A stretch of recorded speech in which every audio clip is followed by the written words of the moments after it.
They called it an accident, a tragic house fire that claimed a homestead outside Tombstone, Arizona in 1881. The official report said Martha Caldwell, a young widow, perished in the flames along with her small cabin. Please, just let it end. But the truth was far more sinister. What really happened that night would expose the darkest conspiracy the Arizona Territory had ever seen and reveal the extraordinary courage of a man whose skin color made him an outcast, but whose honor made him a hero. Not today, ma'am. Not on my watch. What you're about to witness is a story of survival, justice, and redemption that was deliberately erased from history. A story about how sometimes the most unlikely savior appears when all hope is lost. Before we dive into this incredible true story that will shake you to your core, I need you to do something crucial. Hit that subscribe button right now and ring that notification bell, because stories like this one, stories they tried to bury, need to be told. This tale gets more shocking with every chapter, and you'll want to stay until the very end to see how one man's courage changed everything. Share this with someone who needs to know that heroes come in all colors, and that sometimes salvation appears when you least expect it. This is The Black Rancher, bringing you the untold stories of the American West. Arizona Territory, October 1881. The smoke was visible for miles across the desert, a black column rising against the star-filled sky like a funeral pyre. Sergeant Marcus Cole of the 10th Cavalry Regiment, the famed Buffalo Soldiers, urged his horse forward through the mesquite and sagebrush, following the orange glow that painted the horizon. At 34 years old, Marcus had seen enough death to last several lifetimes. He'd fought Apaches in the Chiricahua Mountains, survived ambushes along the Rio Grande, and buried too many good men who died serving a country that barely acknowledged their existence. But something about this fire felt different, wrong. As he crested a ridge overlooking the Caldwell homestead, Marcus pulled his horse to a stop.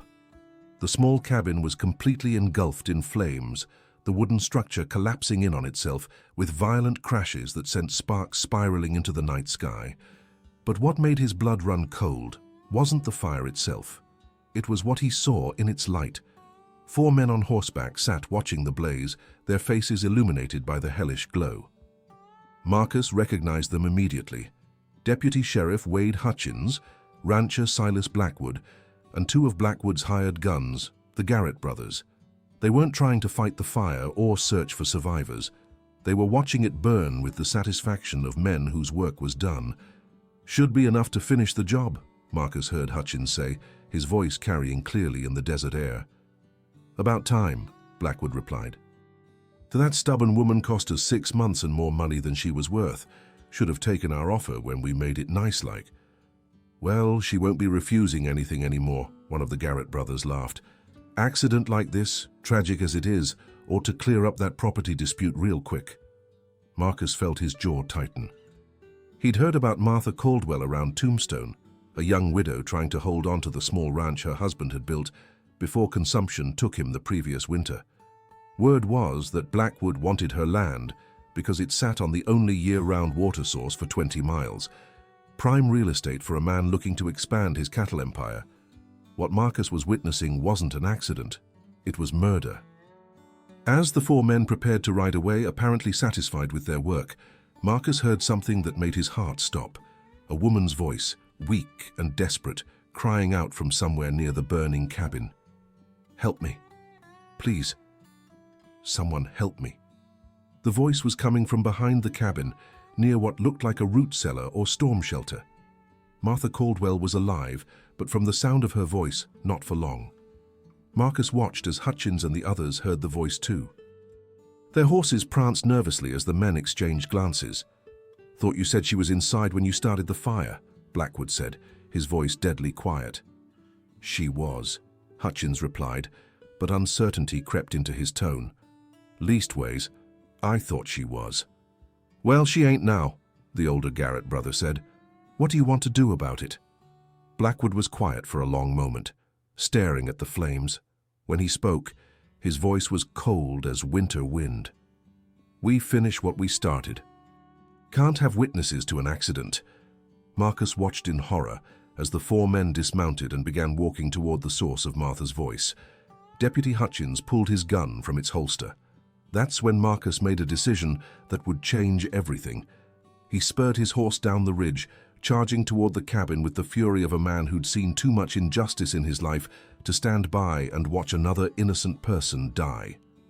His war cry, learned from years of fighting alongside Apache scouts, echoed across the desert as he bore down on the four men.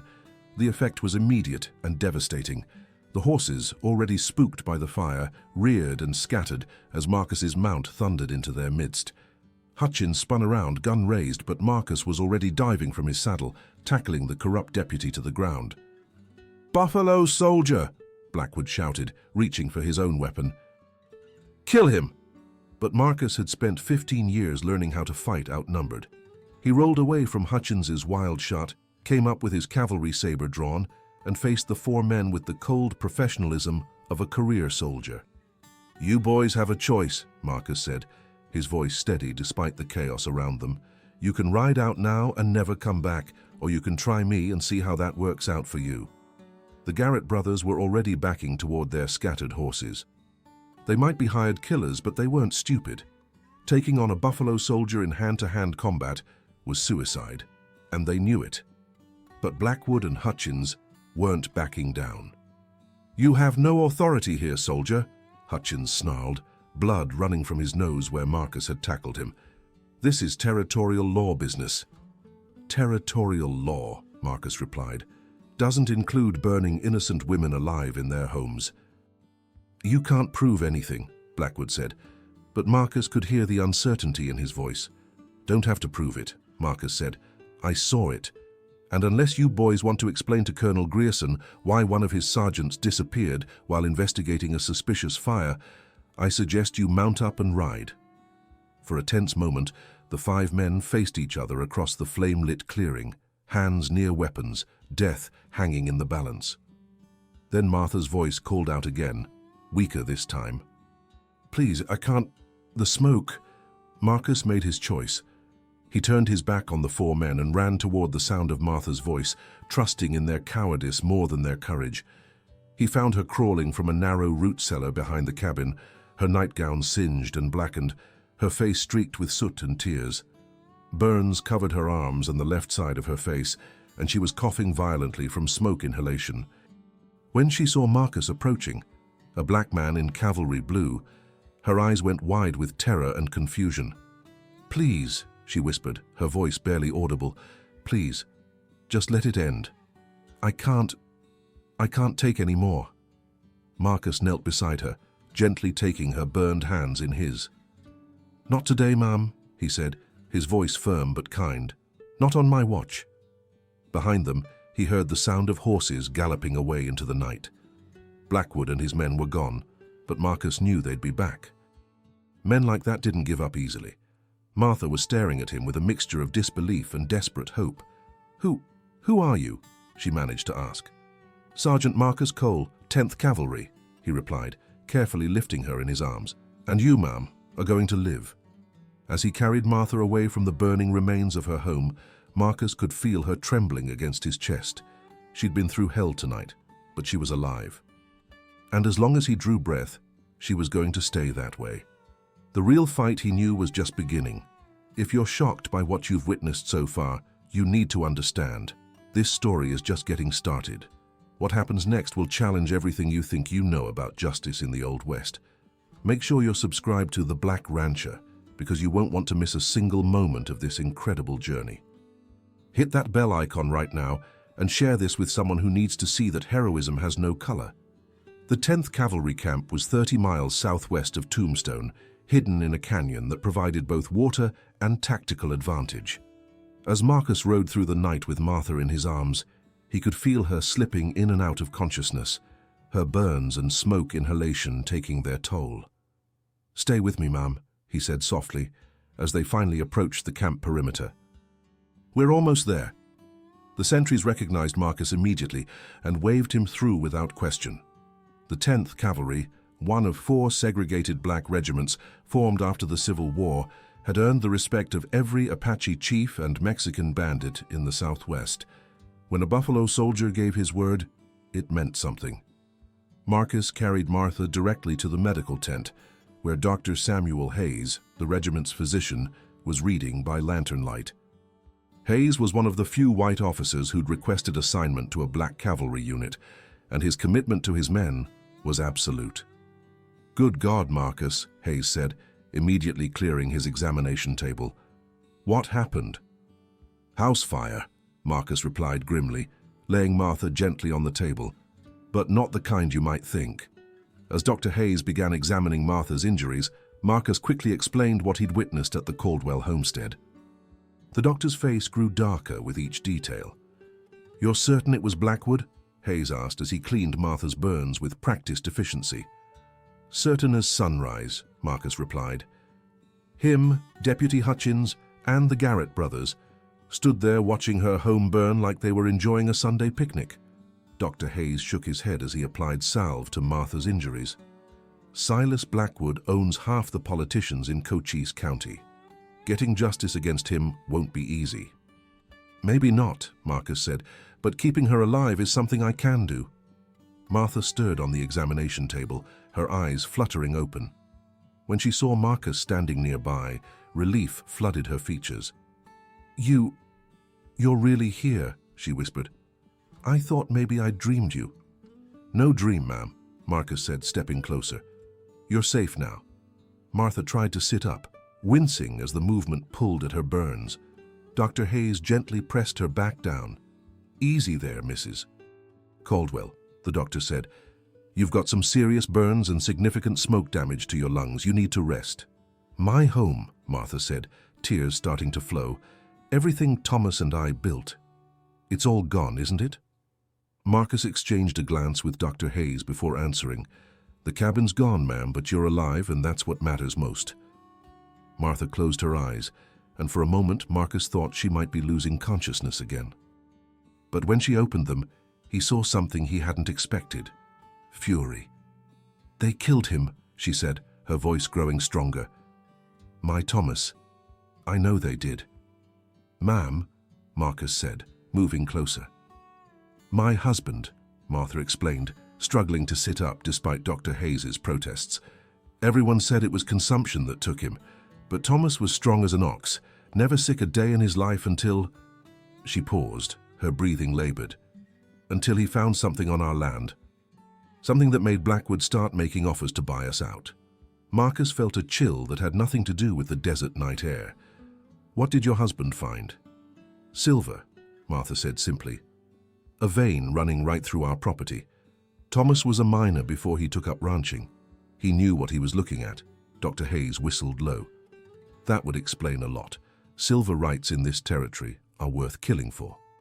"Thomas said we'd be rich," Martha continued, her voice gaining strength as anger overcame exhaustion. "Said we could expand the ranch, maybe start a family.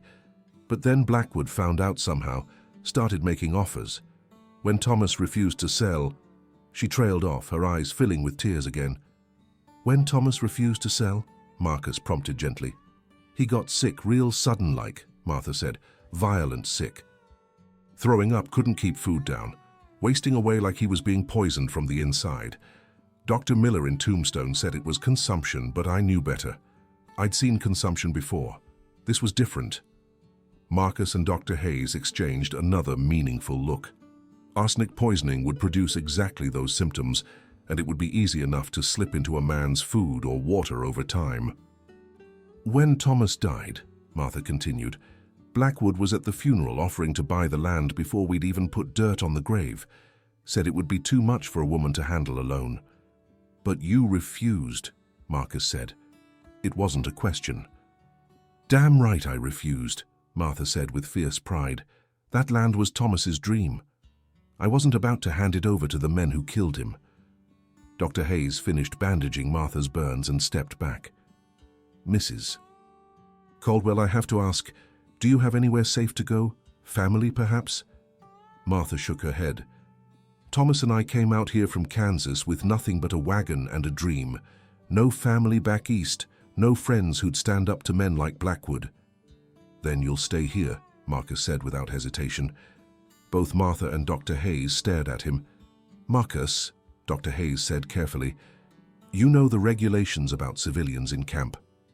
She's a witness to attempted murder, Marcus replied firmly. And potentially the only person who can expose a conspiracy that reaches into the territorial government. I'd say that makes her protection a matter of military importance. Dr. Hayes was quiet for a long moment, then nodded slowly. I'll speak to Colonel Grierson in the morning. In the meantime, Mrs. Caldwell can rest here in the medical tent. As Dr. Hayes prepared a sleeping draught for Martha, she reached out and grasped Marcus's hand. Why? She asked, her eyes searching his face. Why did you save me? You don't even know me. Marcus was quiet for a moment, thinking about how to answer. Finally, he said, Ma'am, I've spent my whole life watching good people get hurt by men who think their power makes them untouchable. Sometimes you reach a point where you just can't stand by and watch anymore. Martha squeezed his hand. What happens now? Now, Marcus said, we make sure Blackwood and his friends pay for what they've done, and we get you back what's rightfully yours. As Martha drifted off to sleep under the influence of Dr. Hayes's medicine, Marcus stepped outside the medical tent and looked up at the star-filled sky. He'd made a promise tonight, and he intended to keep it. But first, he needed to have a conversation with Colonel Grierson about justice, territorial politics, and what it really meant to protect and serve. The fight for Martha Caldwell's life was far from over.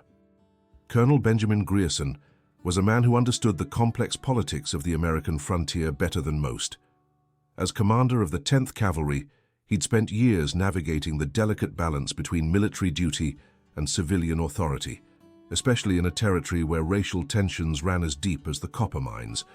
When Marcus knocked on the colonel's tent at dawn, Grierson was already awake, reviewing dispatches from Fort Huachuca. Come in, Sergeant, Grierson said without looking up. Dr. Hayes filled me in on last night's events. Marcus entered the tent and stood at attention. At 55, Colonel Grierson was a Civil War veteran who'd earned his reputation fighting Confederate cavalry in Mississippi. He was also one of the few white officers who genuinely believed in the abilities of his black soldiers. At ease, Marcus, Grierson said, finally looking up. Tell me exactly what you saw at the Caldwell place. Marcus recounted the events in precise military detail, leaving nothing out. When he finished, Colonel Grierson leaned back in his chair and was quiet for a long moment. You realize what you're alleging, Grierson said finally. Conspiracy to commit murder involving a territorial deputy sheriff and one of the wealthiest ranches in Cochise County. Yes, sir, Marcus replied. I also realize what I saw with my own eyes. Grierson nodded slowly. And Mrs. Caldwell's claims about her husband being poisoned? Can't prove it yet, sir, Marcus admitted, but given what happened last night, it seems mighty likely. The colonel stood and walked to a map of the territory pinned to the tent wall. Marcus, you know as well as I do that the 10th Cavalry exists at the pleasure of politicians in Washington who'd rather we didn't exist at all. We've survived by being better soldiers than anyone expected us to be, and by picking our battles carefully. Yes, sir, Marcus said, though he could sense a but coming. But, Grierson continued, there are some battles that choose you, whether you want them or not. He turned back to face Marcus. Dr. Hayes tells me Mrs. Caldwell will recover from her injuries. The question is, what do we do with her testimony? Marcus had been thinking about that all night. Sir, if I may suggest, we need proof. Evidence that'll stand up in a territorial court, assuming we can find an honest judge. And how do you propose we get that evidence? Mrs. Caldwell mentioned her husband found silver on their land, Marcus said. If Blackwood was willing to commit murder for that property, there must be documents, correspondence, something that proves his involvement. Grierson raised an eyebrow. You're suggesting we investigate a civilian crime that's outside our jurisdiction? Yes, sir, Marcus agreed. Unless what, Sergeant? Marcus took a deep breath. Unless we frame it as protecting a military witness. Mrs. Caldwell can identify the men who tried to kill her. That makes her valuable to any future prosecution. Keeping her safe could be seen as preserving evidence for civilian authorities. A slow smile spread across Colonel Grierson's face. Sergeant Cole, you've been spending too much time reading law books. Guilty as charged, sir. Grierson walked back to his desk and pulled out a piece of paper. I'm going to write a letter to Territorial Marshal William Breckinridge in Tucson. He's one of the few lawmen in Arizona I'd trust with something like this.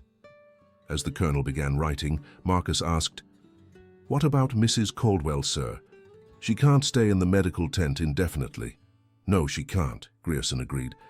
"But I have an idea about that too. You're watching one of the most powerful, untold stories in American history unfold right before your eyes. If this incredible tale of courage and justice is moving you, make sure you're subscribed to the Black Rancher channel and hit that notification bell. We're bringing you the hidden stories of heroes whose skin color kept them out of the history books, but whose actions shaped the American West. Share this video with someone who needs to see that justice has no color and true heroism comes from standing up to evil, regardless of the cost." An hour later, Marcus found himself riding toward Tombstone with an unusual companion, Lieutenant James Parker, a young white officer who'd recently been assigned to the 10th Cavalry.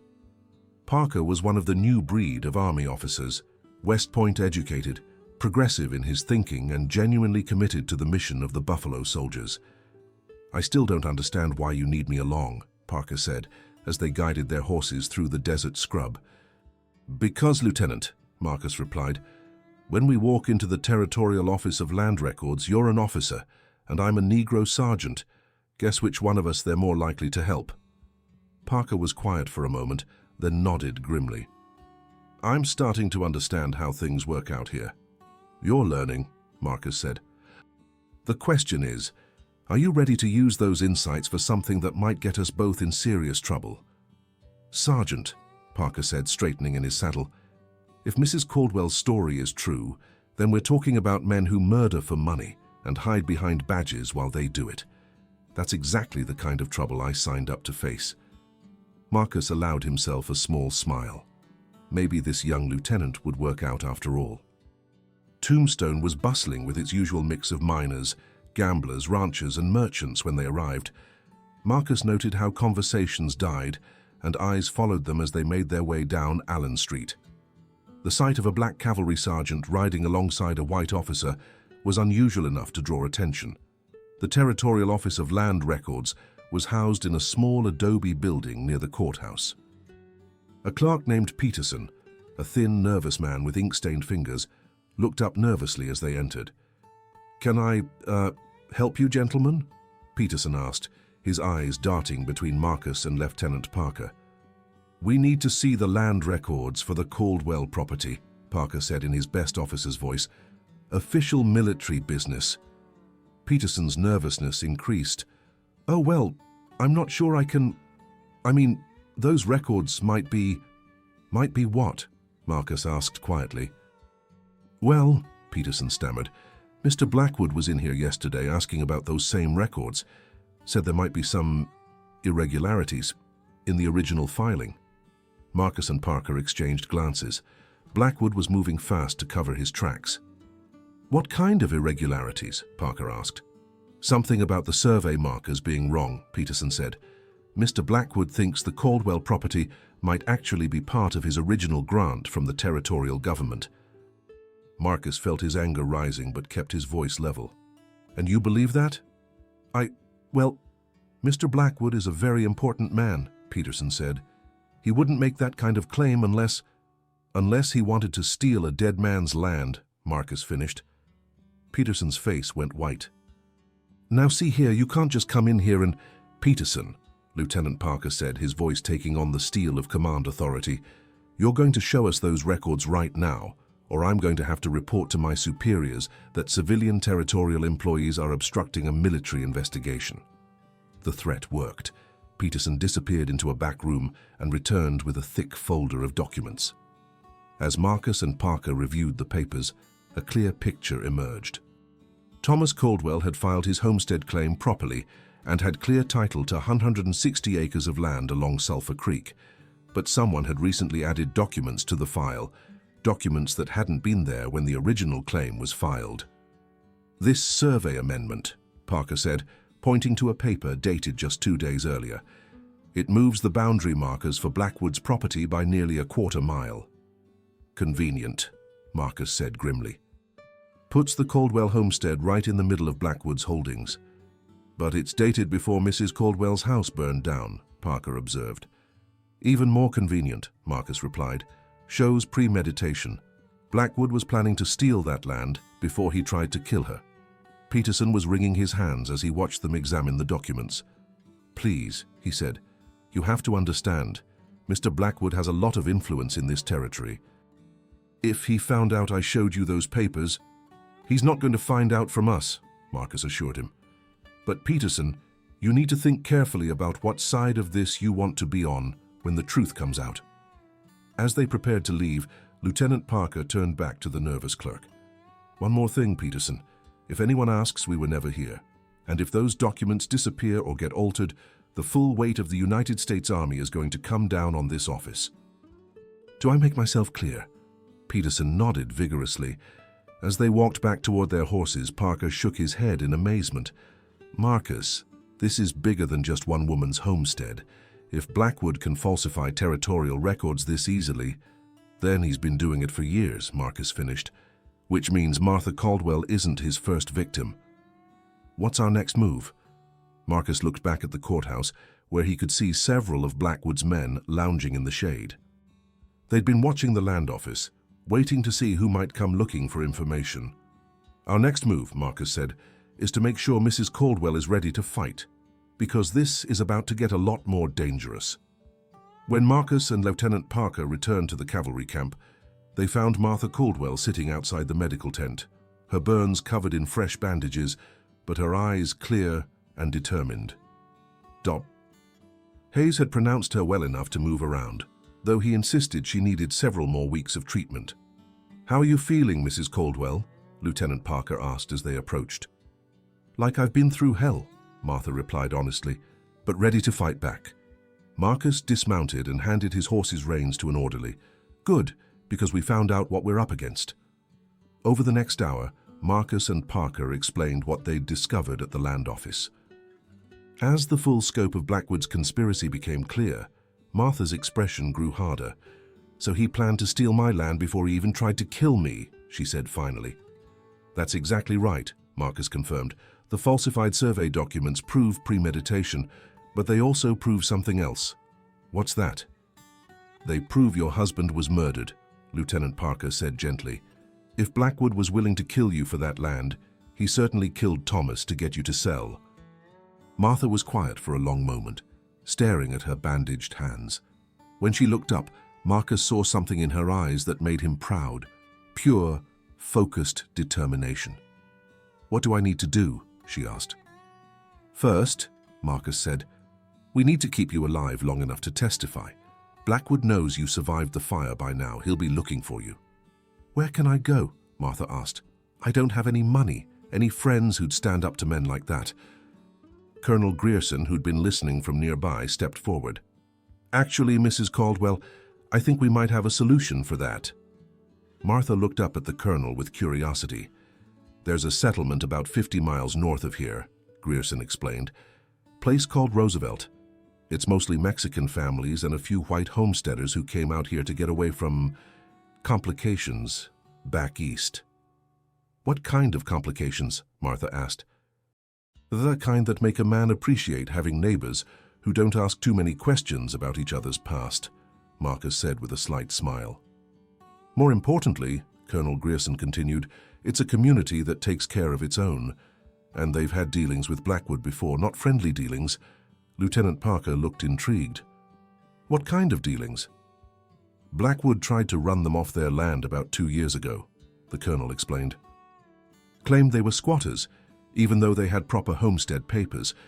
When the territorial marshal investigated, he found that Blackwood had tried the same falsified survey trick he used on your property. Martha's eyes widened. What happened? The people of Roosevelt fought back, Marcus said, and won, but it cost them. 3 good men died defending their homes. They'll help me, Martha asked. They'll help you, Colonel Grierson confirmed, especially when they hear your story. Nothing Roosevelt folks hate more than a land grabber who hides behind corrupt officials. But first, Marcus added, we need to make sure we have everything we need to bring Blackwood down. The falsified documents are a good start, but we need more. Martha thought for a moment. There might be something, she said slowly. What kind of something? Lieutenant Parker asked. Thomas kept a journal, Martha said. He wrote in it every day talking about the ranch, the silver discovery, Blackwood's offers to buy us out. If it survived the fire, where would it be? Marcus asked. In our root cellar, Martha said. Thomas built a strongbox into the wall to keep important papers safe if the fire didn't reach it. Marcus exchanged glances with Lieutenant Parker. Going back to the Caldwell homestead would be dangerous. Blackwood's men were almost certainly watching the place. But if Thomas Caldwell's journal contained evidence of the conspiracy, it's worth the risk, Parker said, reading Marcus's thoughts. No, Martha said firmly. I won't let you men risk your lives for my problems. Mrs. Caldwell, Marcus said gently, this stopped being just your problem the moment Blackwood decided murder was an acceptable business practice. Men like that don't stop with one victim. Marcus is right, Colonel Grierson added. If we don't stop Blackwood now, how many more homesteaders will die? How many more families will lose everything? Martha was quiet for a long moment, wrestling with the decision. Finally, she looked up at Marcus. If you're going back to my place, she said, I'm going with you. Absolutely not, Marcus replied immediately. It's too dangerous. Sergeant Cole, Martha said, her voice taking on a steel that reminded Marcus of the women who'd raised him. That root cellar is hidden behind a false wall. You could search for hours and never find it. I know exactly where it is, and I know how to open it. She has a point, Lieutenant Parker admitted reluctantly. Besides, Martha continued, if we're going to Roosevelt afterward, I need to see my land one more time. I need to say goodbye to Thomas properly. Marcus could see the pain in her eyes and understood. She needed closure, needed to face what had been done to her before she could move forward. All right, he said finally, but we do this my way. Military precision, in and out fast, no unnecessary risks. Agreed, Martha said. Colonel Grierson stepped forward. I'm sending Lieutenant Parker and a squad of 6 men with you. If Blackwood's people are watching the place, you'll need backup. As the sun began to set over the desert, Marcus found himself checking his weapons and preparing for what might be the most dangerous mission of his military career. They'd be traveling by night, approaching the burned homestead in the pre-dawn hours when visibility was poor and Blackwood's watchers might be less alert. But as he looked at Martha Caldwell, burned, bereaved but unbroken, Marcus knew they were fighting for more than just one woman's land. They were fighting for the idea that justice could exist even on the lawless frontier, and that sometimes the most unlikely people could become the instruments of that justice. The ride to the Caldwell homestead would either provide them with the evidence they needed to destroy Silas Blackwood's conspiracy, or it would be the last ride any of them ever took. What you've just witnessed is the true story of courage in the face of impossible odds. These are the stories they don't teach in school, stories of heroes whose skin color made them outcasts, but whose character made them legends. If you're feeling the power of this incredible journey, make sure you're subscribed to The Black Rancher and share this video with someone who needs to see that justice has no color. Hit that notification bell because we're about to bring this amazing story to its shocking conclusion, and you won't want to miss a single moment. The burned skeleton of the Caldwell homestead looked even more desolate in the pale light of pre-dawn.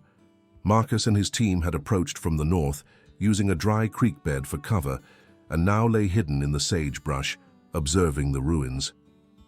2 men, Lieutenant Parker whispered, pointing toward the corral area. Looks like they're taking shifts watching the place. Marcus studied the watchers through his field glasses. Garrett brothers, he confirmed.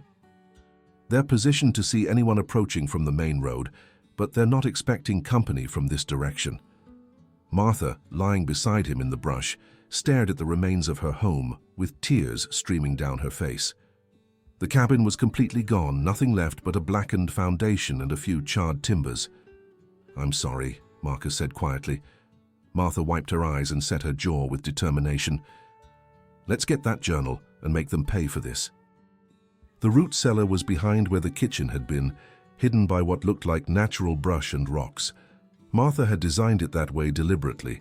In Apache country, a hidden food storage could mean the difference between life and death during a siege. Marcus signaled to his men, and they began moving in coordinated fashion. 2 soldiers circled wide to approach the Garrett brothers from behind, while Marcus, Lieutenant Parker, and Martha crept toward the root cellar. The smell of smoke and ash still hung heavy in the air, mixed with the acrid scent of burned dreams. Martha had to stop twice, overcome by the reality of her loss, but each time she steeled herself and continued forward. When they reached the cellar entrance, Martha knelt and began moving rocks that looked like they'd been placed randomly, but were actually carefully positioned markers.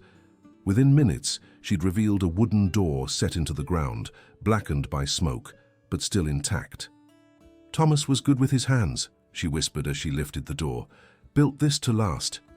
The root cellar was deeper than Marcus had expected, with stone walls and a wooden floor that had been treated against moisture. And there, set into the back wall exactly as Martha had described, was a metal strongbox built into the stone foundation. Martha's hands shook as she worked the combination lock. "Thomas's birthday," she explained, as the lock clicked open.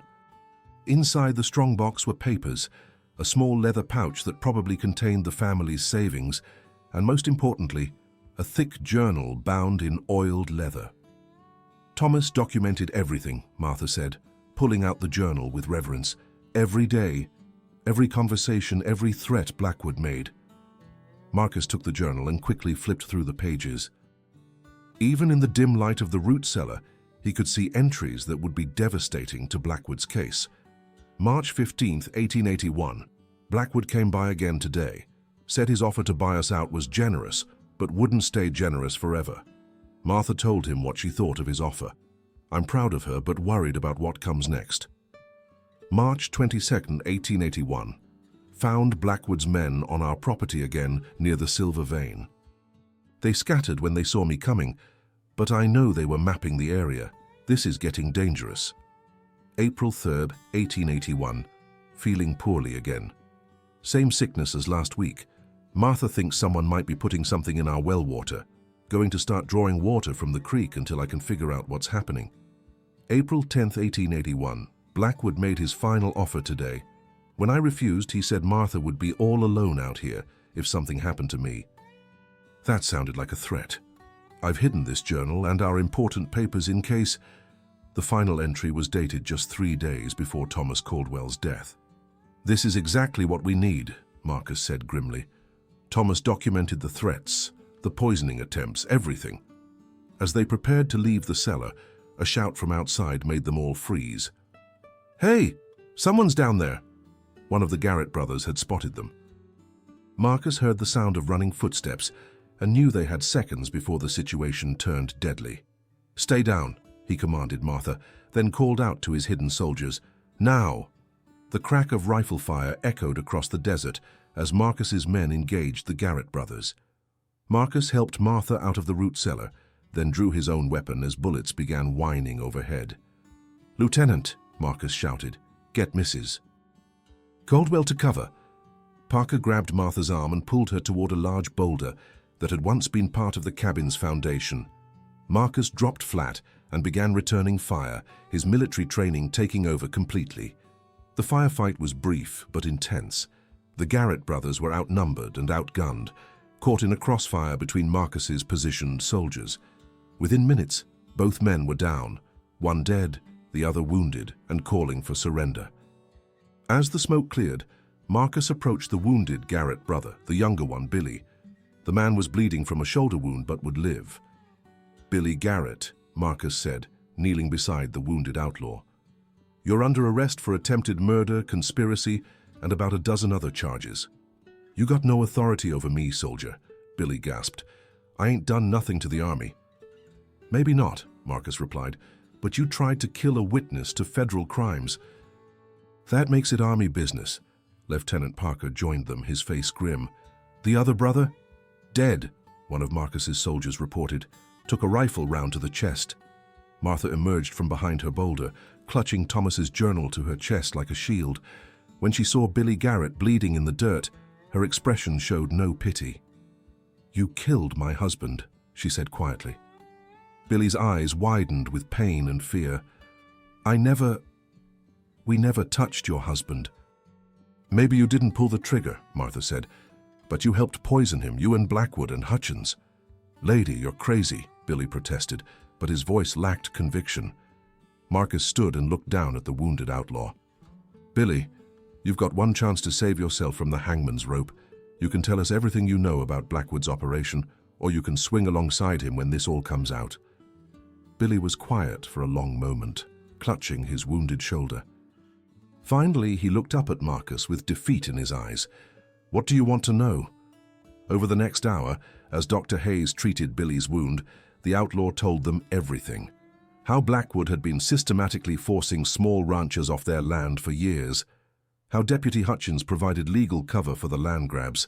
How they'd poisoned Thomas Caldwell slowly, making his death look like natural illness. "There's others," Billy said finally. "Other homesteaders who died natural deaths after refusing to sell to Blackwood. At least a dozen over the past 5 years. Martha's face went white.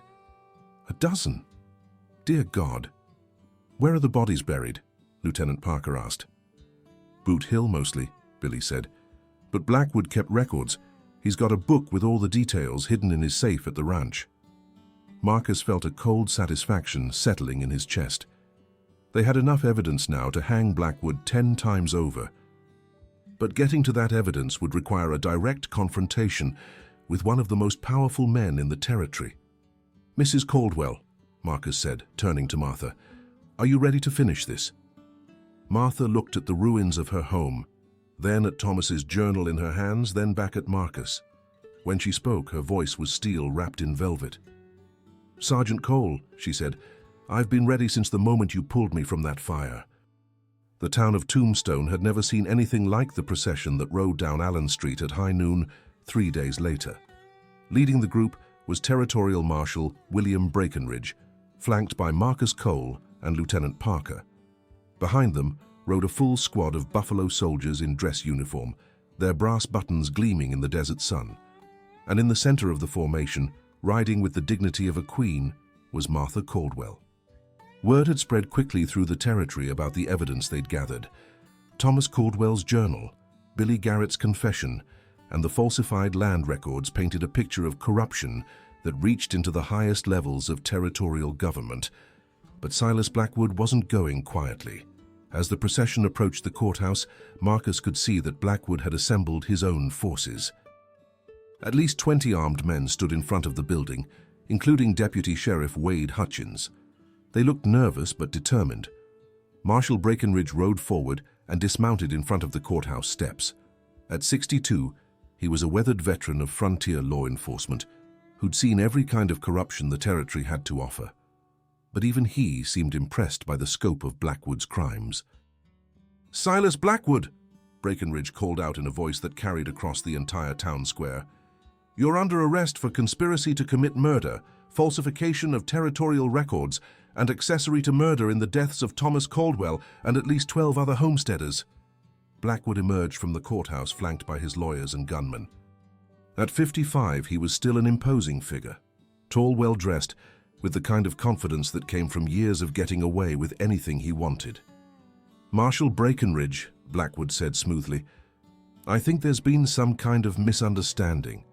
Perhaps we should discuss this privately like civilized men." "No misunderstanding," Breckinridge replied, pulling out a thick warrant, "and nothing to discuss. You're coming with me." That's when Deputy Hutchins made his fatal mistake. His hand moved toward his gun, probably intending just to intimidate. But Marcus had been watching him carefully, and the moment Hutchins' fingers touched his holster, Marcus drew and fired in one fluid motion. The shot echoed like thunder across the town square. Hutchins dropped his gun and fell to his knees, clutching a shattered wrist. "Anyone else want to resist a federal warrant?" Marcus called out, his cavalry saber now in his left hand, while his smoking Colt remained steady in his right. The silence that followed was deafening. Even Blackwood's hired guns seemed reluctant to face down a squad of Buffalo soldiers in broad daylight with half the town watching. "This is outrageous," Blackwood sputtered. You have no proof of anything. The word of a hysterical widow and a wounded outlaw isn't evidence. That's when Martha Caldwell dismounted and walked calmly up the courthouse steps. She carried Thomas's journal in one hand and a leather satchel in the other. "Mr. Blackwood," she said, her voice carrying clearly across the square, "would you like to explain to Marshal Breckenridge why your handwriting appears in my dead husband's journal, documenting the threats you made against our family?" Blackwood's face went pale. That's impossible.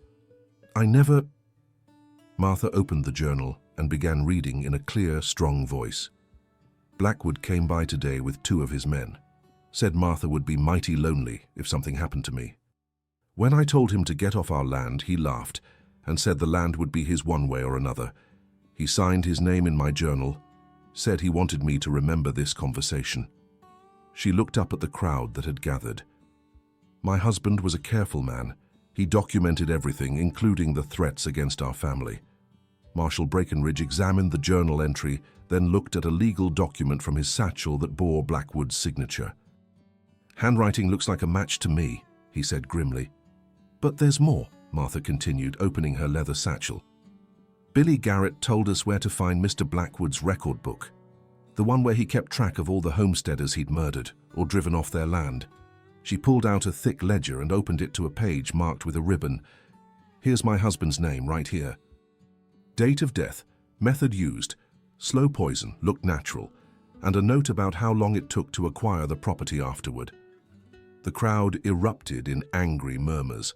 Several men Marcus recognized as small ranchers and homesteaders pushed forward, demanding to see the ledger. "Let me see that," one man shouted.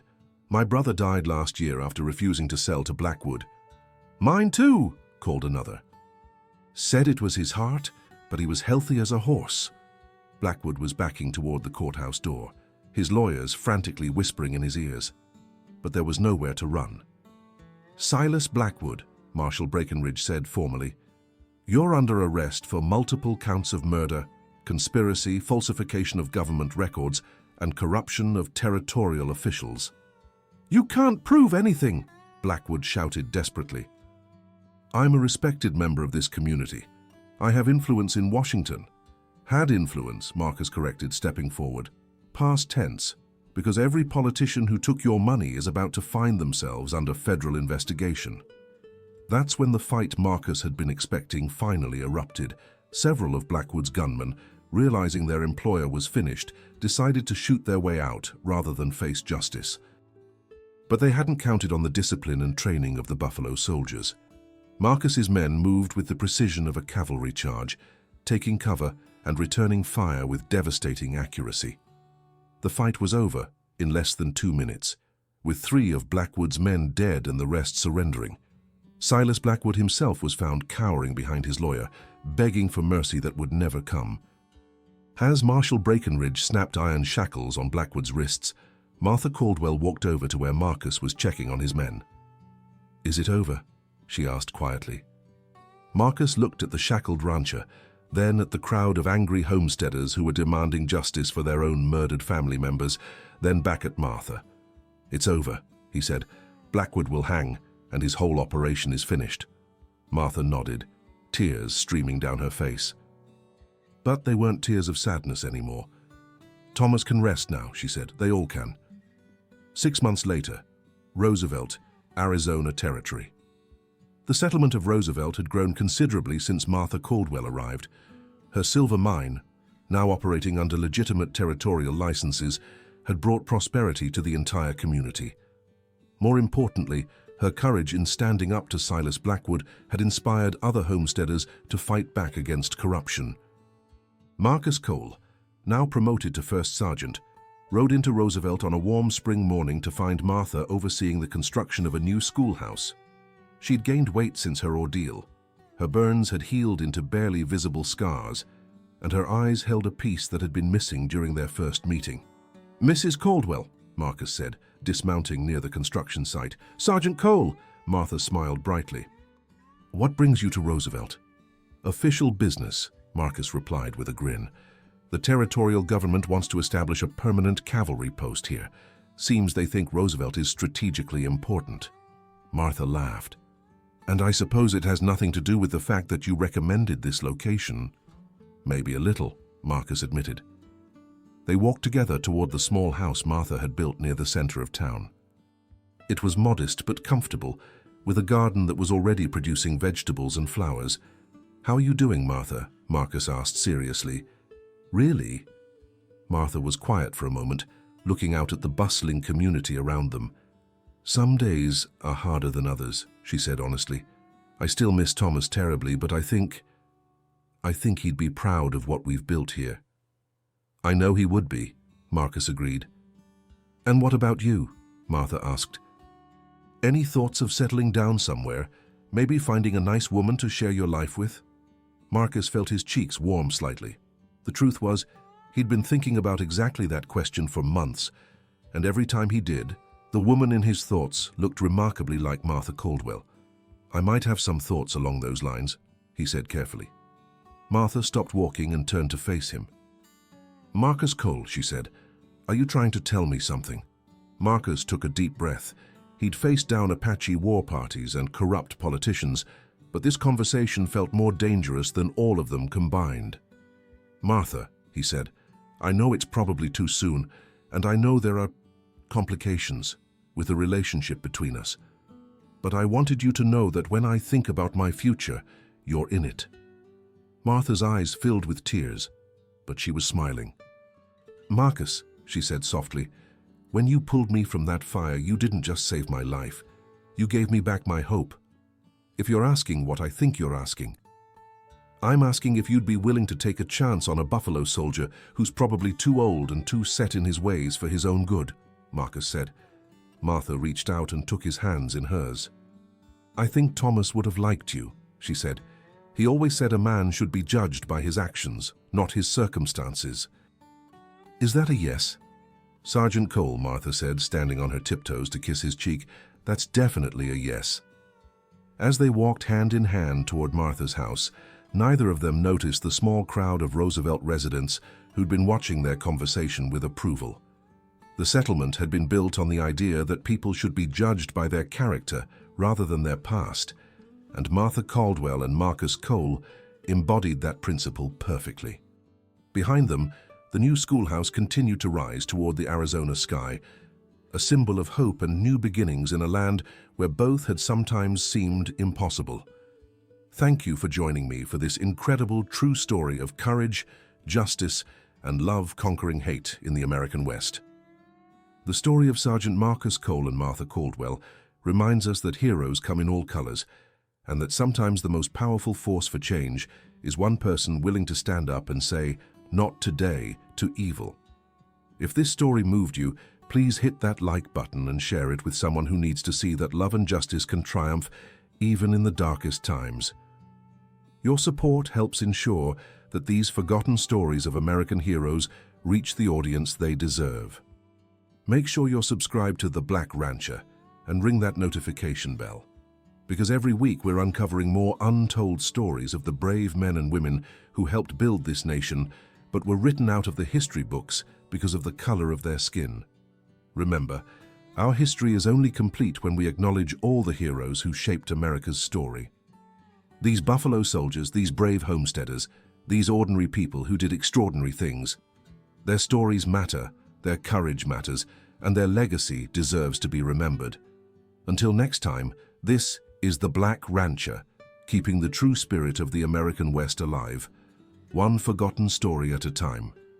Thank you for watching, thank you for sharing, and thank you for helping us honor the heroes history forgot.